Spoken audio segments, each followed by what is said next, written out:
And the silent film of choice for today is 1926 Lotte Reiniger film, an animated film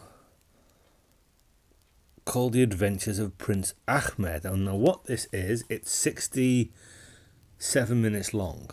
67 minutes long.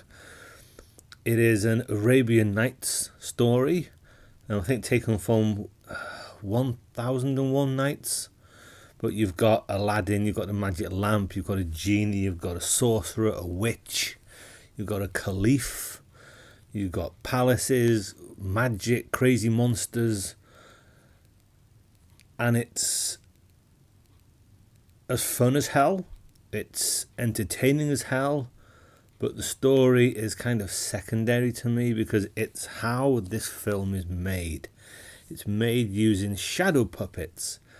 This is basically characters cut out of paper, put onto a board, a piece of glass, and lights are shined up, and the shadow puppets have got, I'm guessing, sort of like pins in every joint, so you can move every single joint, even the fingers.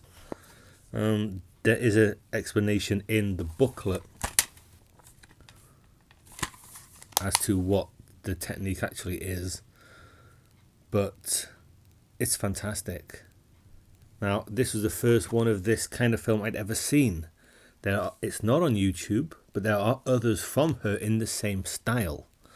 And when there's also a little documentary on YouTube called The Art of Lotte Reiniger, which you see her doing all this stuff, and I just sit through the entire film just going, wow.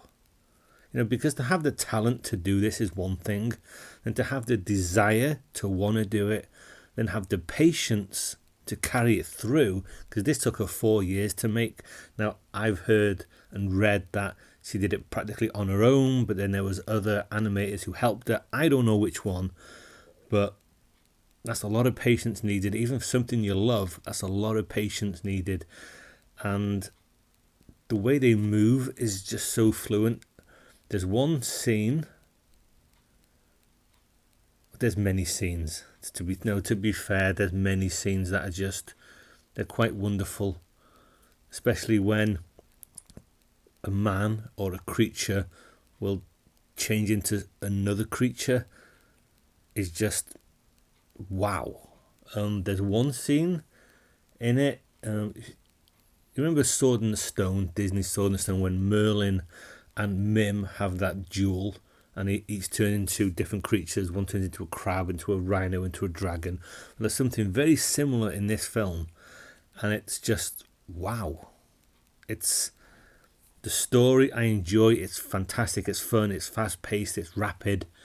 But it's just how it's done is it's mind blowing to me. Absolutely mind blowing. And I wonder, stop motion animation takes a long time to do.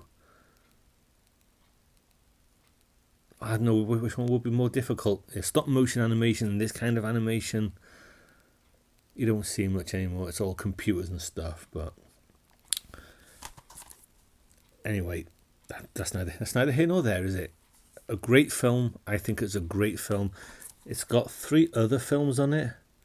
The Adventures of Dr. Dolittle, which is a series of 3 short films, which I didn't even know were on here, so I might watch those. But do I love it? Maybe not quite, but I like it very, very much. It gets an 8 out of 10 from me, and it's definitely worth watching, and then it's worth watching again. And it's worth watching again, and it's fantastic. It really is. So go try and find it, watch it, stream it, whatever. Go and watch some other works of Lotte Reiniger and be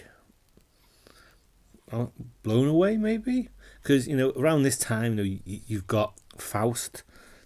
Some of the opening stuff in Faust is amazing.